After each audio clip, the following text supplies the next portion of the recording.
Meta అధినేత Facebook CEO mark Zuckerberg ప్రధాని మోదీకి బహిరంగంగా క్షమాపణలు చెప్పారు. అవును, మీరు విన్నది అక్షరాల నిజమే. అసలు గ్లోబల్ టెక్ దిగ్గజమైన మెటా సంస్థ భారత ప్రభుత్వానికి ఎందుకు తలగ్గాల్సి వచ్చింది? ప్రధాని మోదీ ఒక వీడియో పెడితే దాన్ని ఫేస్బుక్ ఎందుకు డిలీట్ చేస్తుంది? అసలు దీని వెనుక ఉన్న సేఫ్ హార్బర్ వివాదం ఏంటి? మెటాకి కేంద్రం ఇచ్చిన 3 రోజుల డెడ్లైన్ కథ ఏంటి? పూర్తి డీటెయిల్స్ ఇప్పుడు తెలుసుకుందాం. ఇటీవల నీట్ పేపర్ లీక్ అంశం దేశవ్యాప్తంగా తీవ్ర దుమారం రేపింది. దీంతో విద్యార్థులు నిరసనలకు దిగారు. విద్యార్థులను ఉద్దేశించి ప్రధాని మోదీ తన సోషల్ మీడియా అకౌంట్లో ఒక సెల్ఫీ వీడియోను రిలీజ్ చేశారు. అయితే జూలై 23, 2026న ఈ వీడియోను ఫేస్బుక్ దాదాపు 5 గంటల పాటు ప్లాట్ఫామ్ నుంచి తొలగించింది. మన వాడుక భాషలో చెప్పాలంటే డిలీట్ చేసింది. ఒక దేశ ప్రధాని స్వయంగా పోస్ట్ చేసిన ఒక సున్నితమైన అత్యంత ముఖ్యమైన వీడియోను ఫేస్బుక్ డిలీట్ చేయడంపై ఇండియన్ గవర్నమెంట్ ఆగ్రహం వ్యక్తం చేస్తుంది. కేంద్ర సమాచార ప్రసార మంత్రిత్వ శాఖ వెంటనే మెటా ప్రతినిధులకు సమన్స్ జారీ చేసి వివరణ కోరింది. కేంద్రం వార్నింగ్తో మెటా సంస్థ రియాక్ట్ అయింది. సాంకేతిక లోపం కారణంగా ఆటోమేటెడ్ అల్గోరిథం తప్పుగా గుర్తించి ఆ వీడియోను తొలగించింది అని, ఆ తర్వాత పునరుద్ధరించామని సమాధానం ఇచ్చింది. కానీ కేంద్ర ప్రభుత్వం మెటా ఇచ్చిన ఈ వివరణతో అస్సలు సంతృప్తి చెందలేదు. సాంకేతిక లోపం సాకుని తిరస్కరిస్తూ ఇది భారత ప్రజాస్వామ్య ప్రక్రియలో భావ ప్రకటన స్వేచ్ఛలు అనవసర జోక్యమే అవుతుంది అని తీవ్రంగా పరిగణించింది.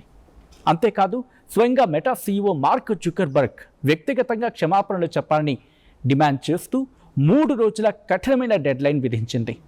ఒకవేళ క్షమాపణ చెప్పకపోతే భారత ఐటీ చట్టం ప్రకారం ఫేస్బుక్కు ఉన్న సేఫ్ హార్బర్ సెక్యూరిటీని రద్దు చేస్తామని సంచలన హెచ్చరిక చేస్తుంది కేంద్ర ప్రభుత్వం. ఇక్కడ మనం ముఖ్యంగా గమనించాల్సింది ఏంటి అంటే, అసలు ఏంటి ఈ సేఫ్ హార్బర్? భారత ఐటీ చట్టంలోని సెక్షన్ 79 ప్రకారం సోషల్ మీడియా ప్లాట్ఫామ్లలో వినియోగదారులు పోస్ట్ చేసే కంటెంట్కు ఆయా సంస్థలు బాధ్యత వహించవు. అంటే అది థర్డ్ పార్టీ కంటెంట్ కాబట్టి ప్లాట్ఫామ్లపై క్రిమినల్ కేసులు నమోదు కావు.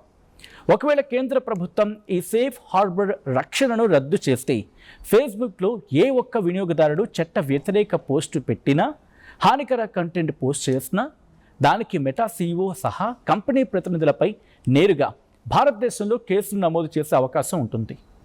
ఇది మెటా వ్యాపారానికి కోలుకోలేని దెబ్బ. కేంద్రం ఇచ్చిన ఈ కఠిన హెచ్చరికలతో మెటా దిగొచ్చింది.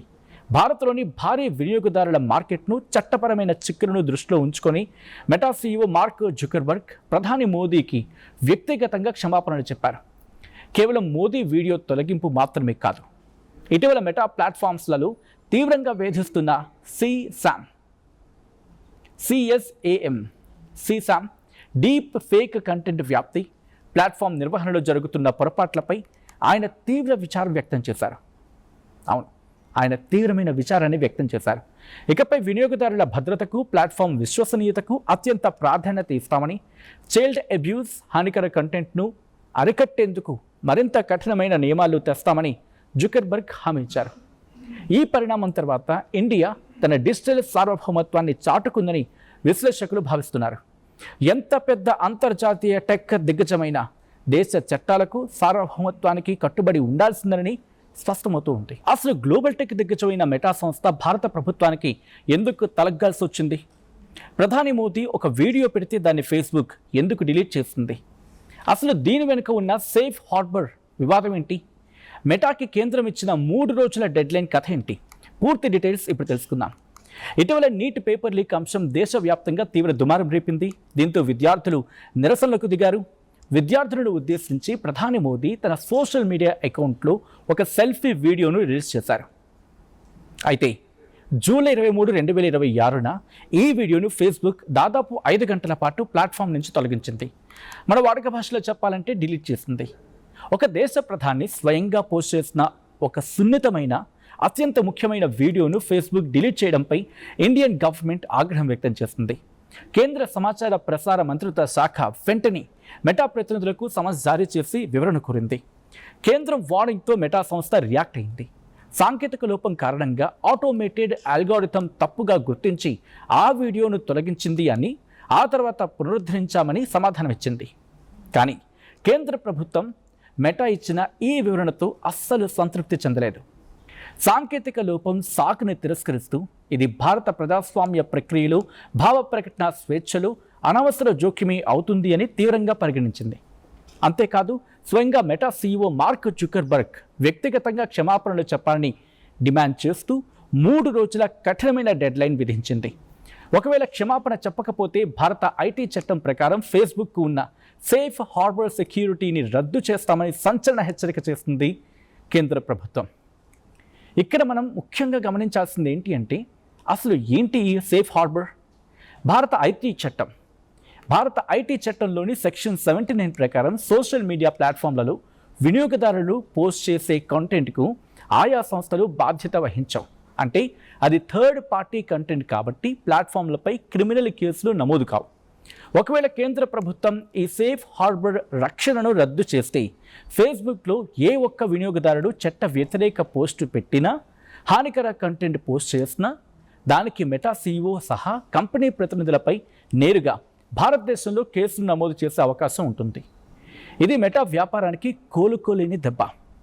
కేంద్రం ఇచ్చిన ఈ కఠిన హెచ్చరికలతో మెటా దిగొచ్చింది. భారత్లోని భారీ వినియోగదారుల మార్కెట్ను, చట్టపరమైన చిక్కులను దృష్టిలో ఉంచుకొని మెటా సీఈఓ మార్క్ జుకర్బర్గ్ ప్రధాని మోదీకి వ్యక్తిగతంగా క్షమాపణలు చెప్పారు. కేవలం మోదీ వీడియో తొలగింపు మాత్రమే కాదు, ఇటీవల మెటా ప్లాట్ఫామ్స్లలో తీవ్రంగా వేధిస్తున్న CSAM డీప్ ఫేక్ కంటెంట్ వ్యాప్తి, ప్లాట్ఫామ్ నిర్వహణలో జరుగుతున్న పొరపాట్లపై ఆయన తీవ్ర విచారం వ్యక్తం చేశారు. ఆయన తీవ్రమైన విచారాన్ని వ్యక్తం చేశారు.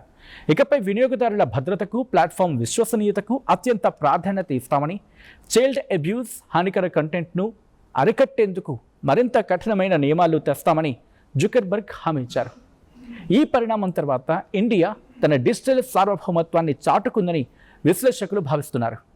ఎంత పెద్ద అంతర్జాతీయ టెక్ దిగ్గజమైన దేశ చట్టాలకు, సార్వభౌమత్వానికి కట్టుబడి ఉండాల్సిందని స్పష్టమవుతూ ఉంది.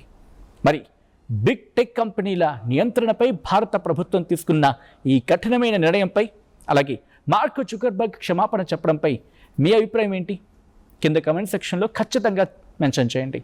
జూలై 23, 2026న ఈ వీడియోను ఫేస్బుక్ దాదాపు 5 గంటల పాటు ప్లాట్ఫామ్ నుంచి తొలగించింది. మన వాడుక భాషలో చెప్పాలంటే డిలీట్ చేసింది. ఒక దేశ ప్రధాని స్వయంగా పోస్ట్ చేసిన ఒక సున్నితమైన, అత్యంత ముఖ్యమైన వీడియోను ఫేస్బుక్ డిలీట్ చేయడంపై ఇండియన్ గవర్నమెంట్ ఆగ్రహం వ్యక్తం చేస్తుంది. కేంద్ర సమాచార ప్రసార మంత్రిత్వ శాఖ వెంటనే మెటా ప్రతినిధులకు సమన్స్ జారీ చేసి వివరణ కోరింది. కేంద్రం వార్నింగ్తో మెటా సంస్థ రియాక్ట్ అయింది. సాంకేతిక లోపం కారణంగా ఆటోమేటెడ్ అల్గోరిథం తప్పుగా గుర్తించి ఆ వీడియోను తొలగించింది అని, ఆ తర్వాత పునరుద్ధరించామని సమాధానం ఇచ్చింది. కానీ కేంద్ర ప్రభుత్వం మెటా ఇచ్చిన ఈ వివరణతో అస్సలు సంతృప్తి చెందలేదు. సాంకేతిక లోపం సాకుని తిరస్కరిస్తూ ఇది భారత ప్రజాస్వామ్య ప్రక్రియలో భావ ప్రకటన స్వేచ్ఛలు అనవసర జోక్యమే అవుతుంది అని తీవ్రంగా పరిగణించింది.